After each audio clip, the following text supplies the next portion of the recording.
Hi everyone, welcome to Eric Mintel Investigates. Today on my show, I am really looking forward to talking to this gentleman. His name is Peter Robbins. He's a renowned author, UFO lecturer, investigator. So that's going to be this episode of Eric Mintel Investigates. Will Nicholson, Tomlinson Sotheby's International Real Estate, Sandpoint, Idaho.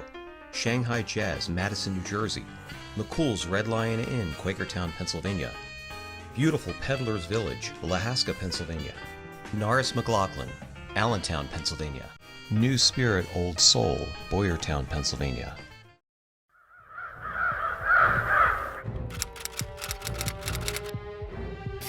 My name is Eric Mintel. By night, I'm a professional jazz musician. But by even later at night, I investigate the paranormal.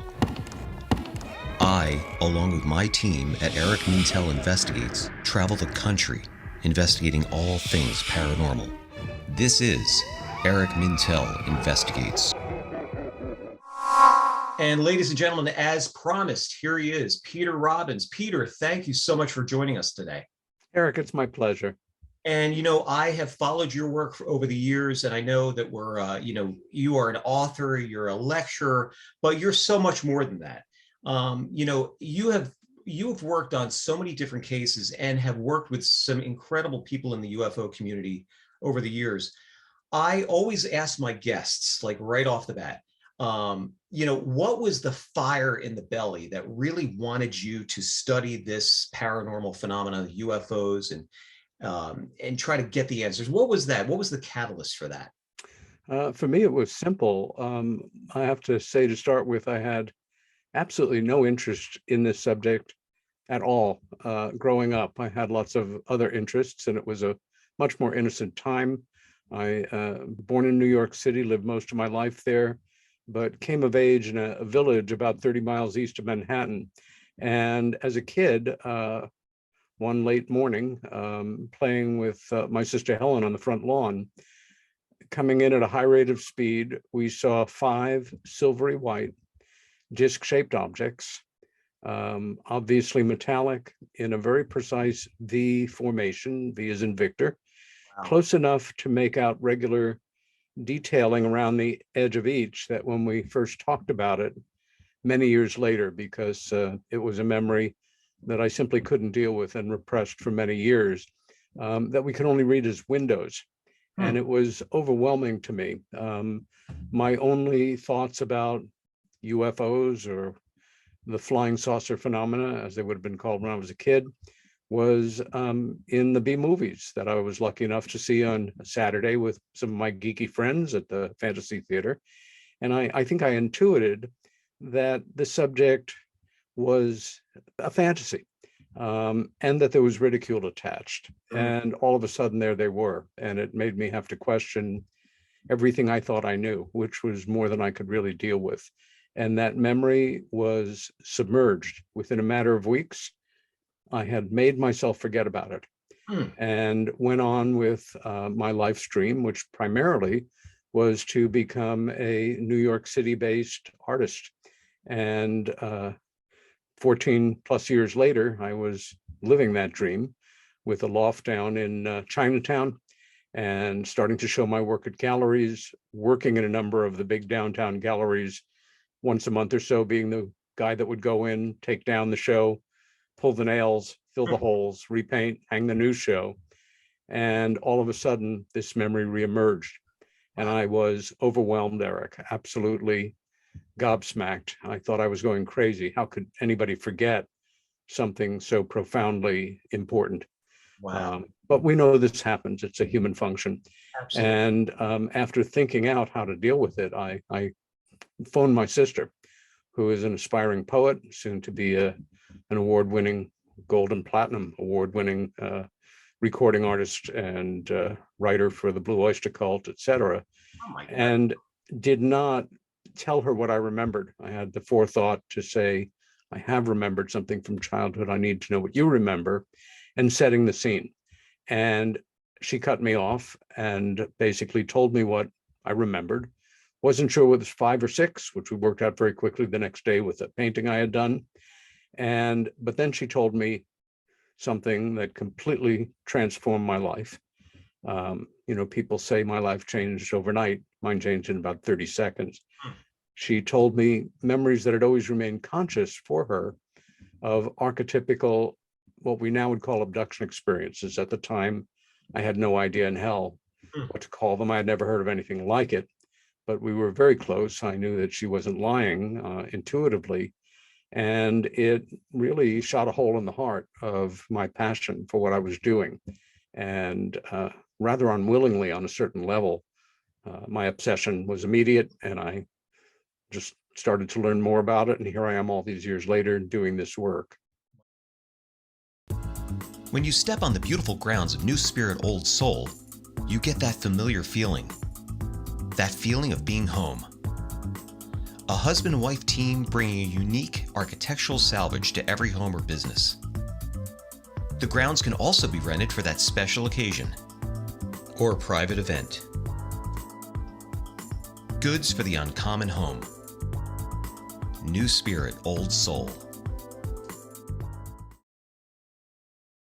Wow, well, that's amazing. I mean, and it was so profound enough that you suppressed it for that long.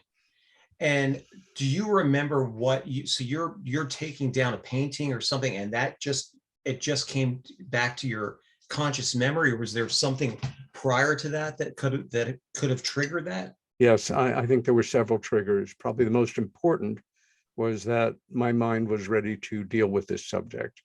But leading to that, I was at the time living in Chinatown. It had just been Chinese New Year's in the old days before the then, Mayor Giuliani, after the fact, outlawed firecrackers in New York City, a 6,000-year-old Chinese tradition.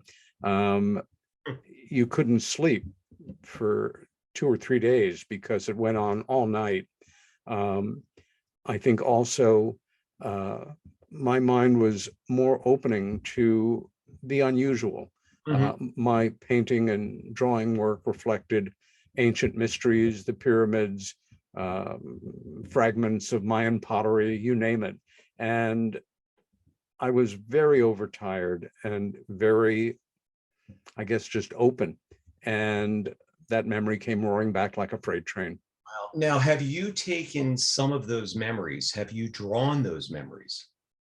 Well, what I started to do, literally against my will, I literally just finished reading. I'm always reading at least 2 books, one business or UFO paranormal related, and novels as a rule, detective novels, great espionage novels, great American 20th century novels.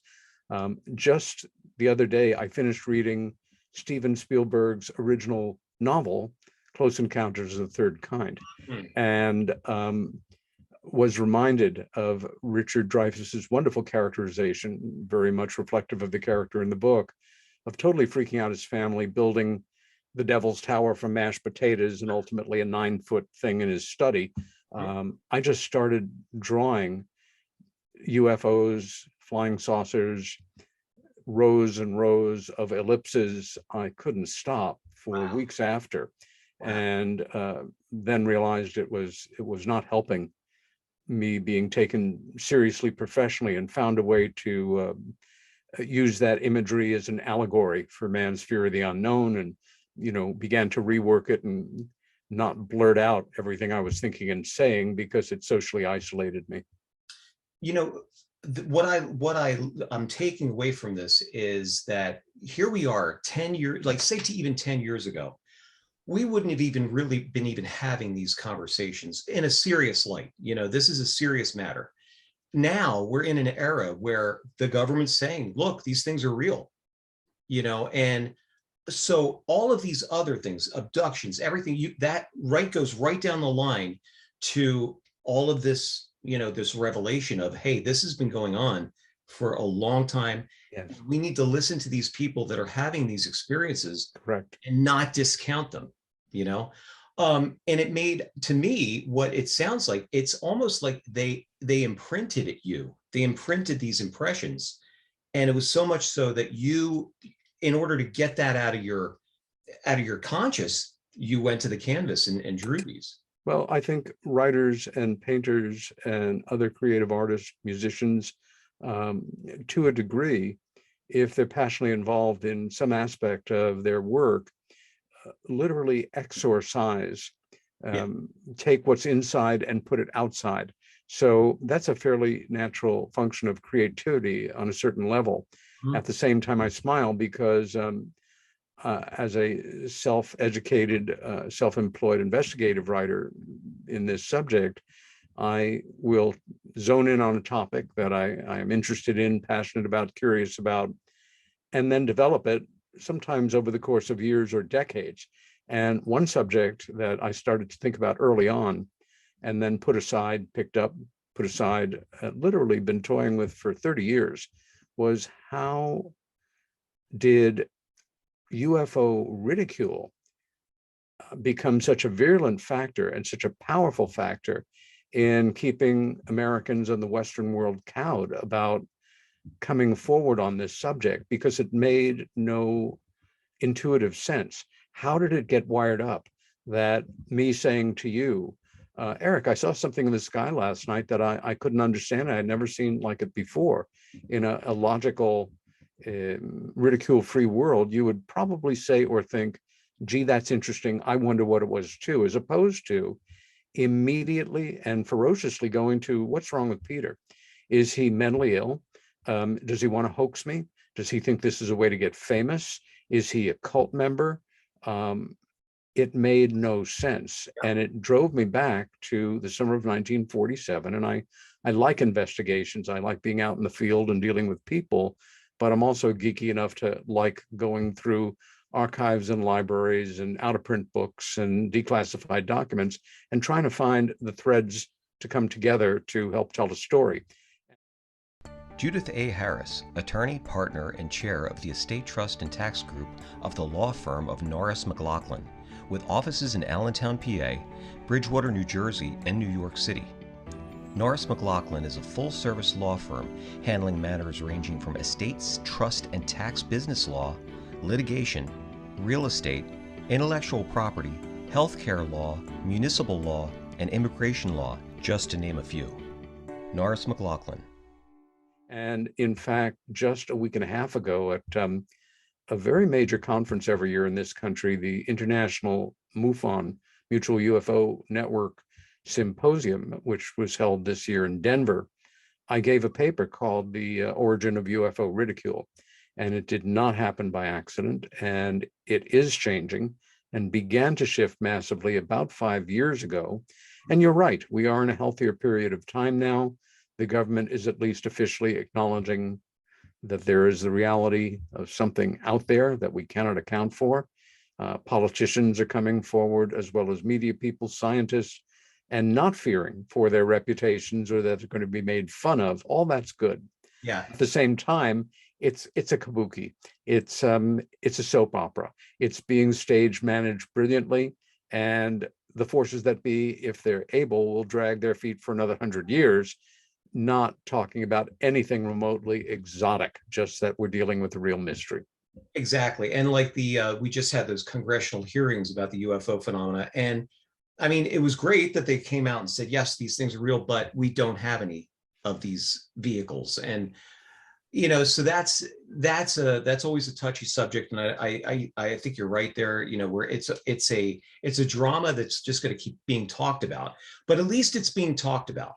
It is. It is. And the so-called disclosure, I do not think is ever going to come officially from that entity that we usually refer to as a blanket statement as the United States government, unless their hand is forced, or unless that group of other intelligences that I've been most focused on in what I'll call my career in the work, want to be known, rather than reveal themselves to 1, 3, 7 people at a time. Right. To enough already. We've given you, 75 years to get used to this. Here we are, get used to it.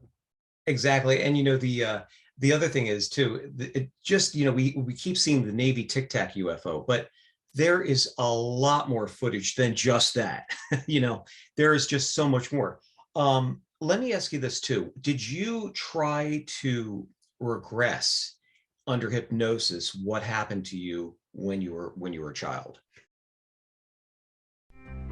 In the heart of beautiful Bucks County, you'll find Peddler's Village, a village of shopping and dining, a village of family fun, a village of elegance.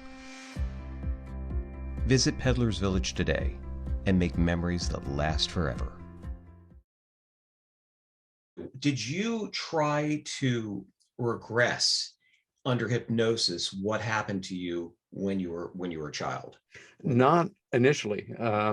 When Helen and I first spoke about this in the later 1970s, first, I had no idea that there was a field of study called ufology.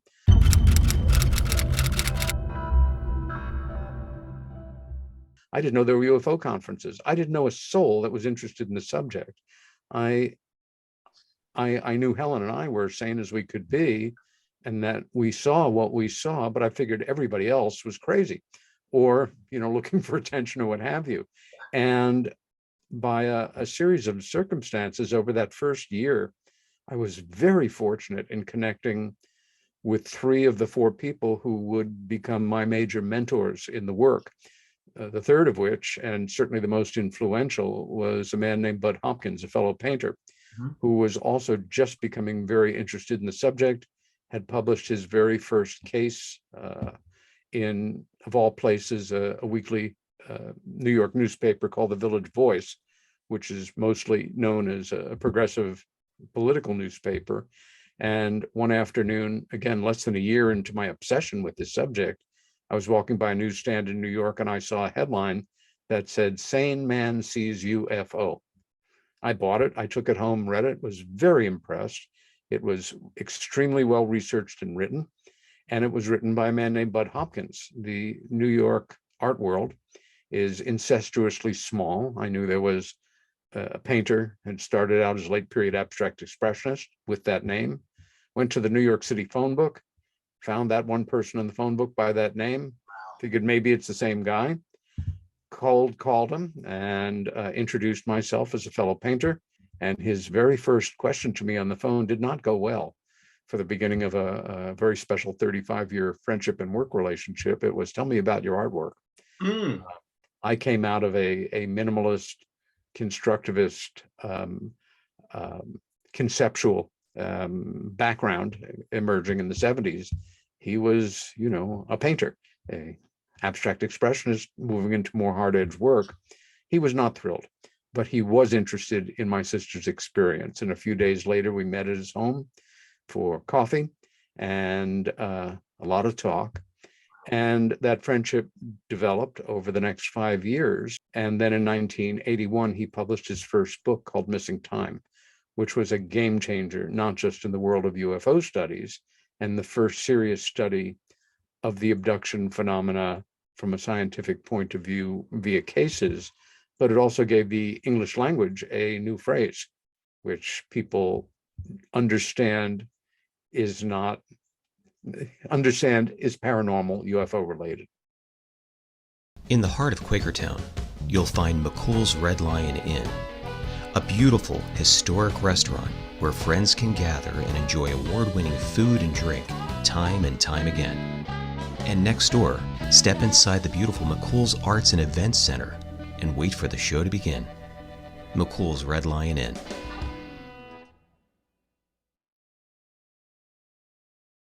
Absolutely. I mean, in Missing Time, we can go right back to Betty and Barney Hill back in 1961, the very first couple that had the abduction experience. Now, certainly the first that was heavily publicized that we know about. Exactly, and who knows? It's been going on for thousands of years, but the first widely publicized. And here was an interracial couple, and talking about this experience and talking about this in 1961.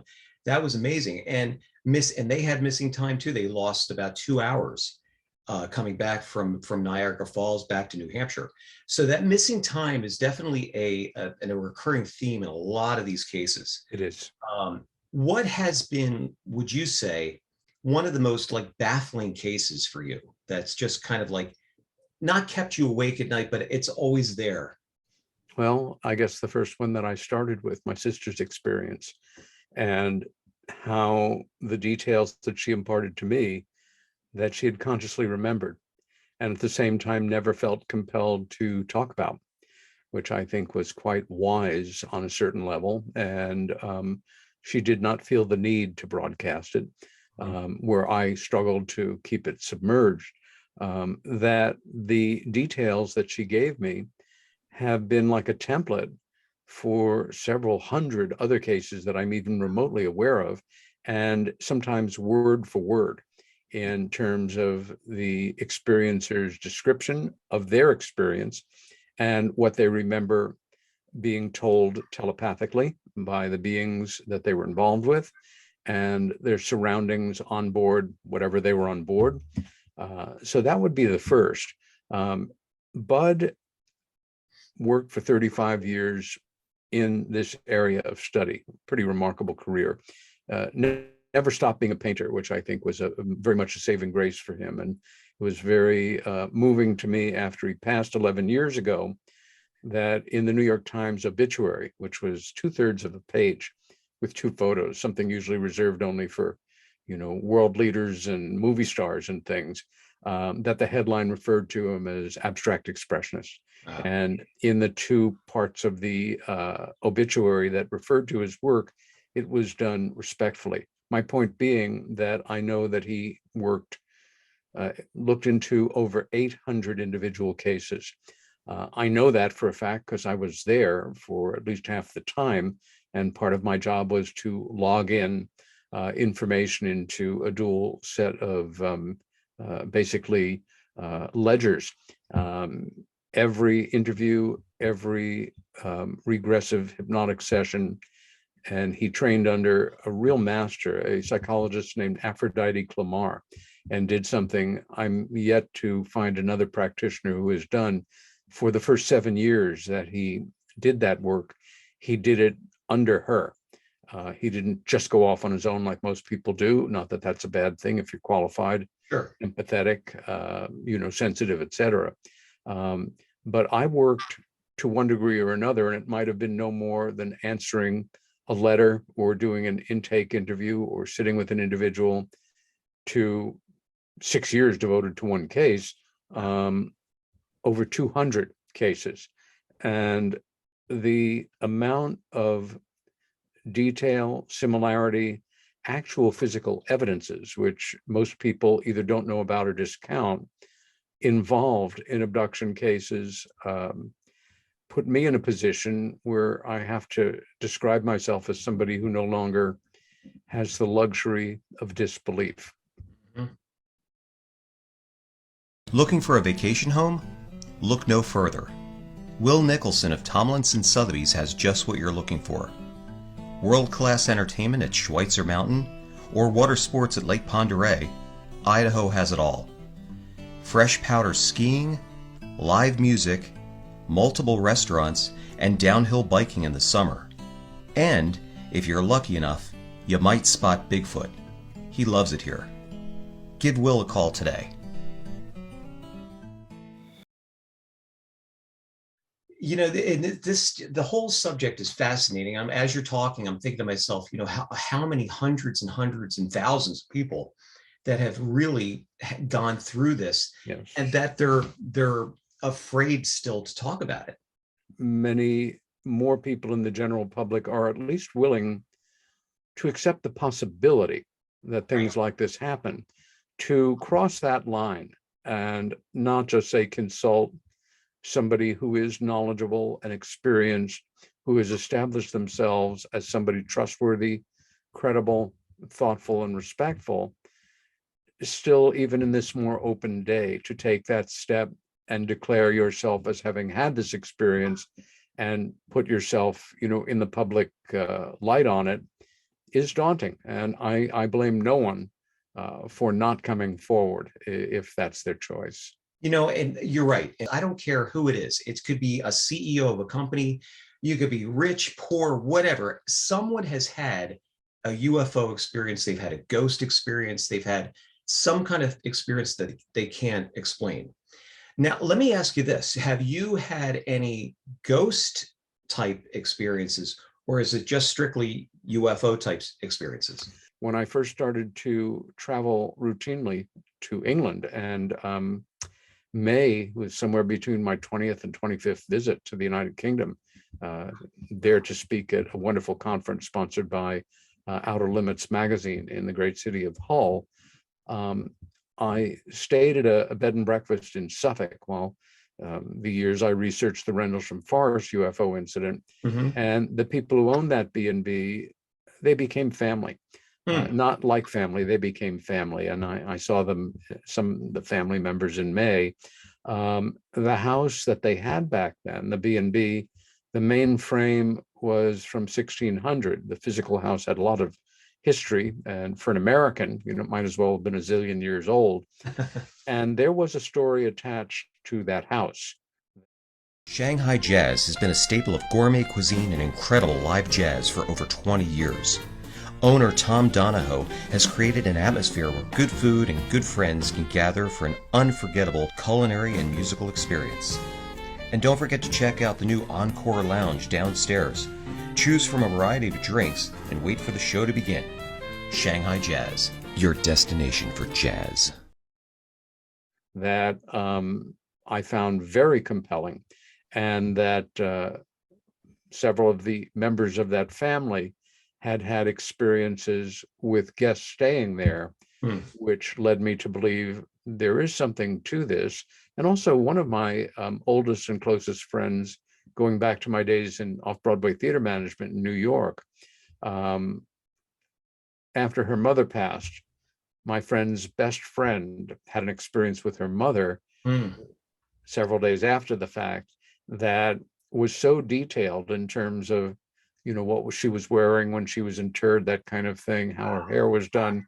Wow. That I try to respect what I don't understand. At the same time, since I've been a kid, I've been enamored by a great character from English literature, Arthur Conan Doyle, Sherlock Holmes, and deductive reasoning and proceeding in a manner of, when you are faced with a genuine mystery, examine as carefully and as fully as you can the most mundane, boring, everyday explanation.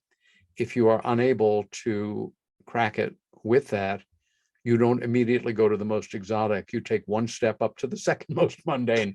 It's kind of boring. It's not a very sexy or exotic way of working. But it's detective work. You're a detective. Exactly. And when you get to that point where you've exhausted every logical possibility, then it gets more interesting. And then you can think bigger and look at the more exotic possibilities with a very clear eye. This has been a really eye-opening, experience for me. And like I said, you've been on the scene for years, and the UFO community owes you a great deal. So thank you. Thank you so much for being here today. You're welcome, Eric. You mentioned Betty and Barney Hill. Anybody wants to know more about that case and see me speak live in my next appearance, which will be on another version, a paper on the origins of UFO ridicule. That will be Labor Day weekend in Exeter, New Hampshire at the Exeter UFO Festival and Conference. One of the other speakers will be Kathleen Marden, Betty and Barney Hill's niece. Another speaker will be the great Ralph Blumenthal, a Pulitzer Prize winning journalist, most recently associated with his pioneering work on the New York Times in making this subject legitimate, and the author by chance of this extraordinary biography of Dr. John Mack called The Believer.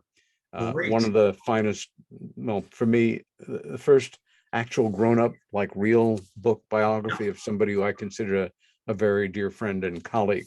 Otherwise, it's been a pleasure, Eric, and I'm glad to come back in future. I appreciate that very much. Thank you so much, Peter. And keep looking, keep watching the skies, and be safe, everyone. Thank you so much.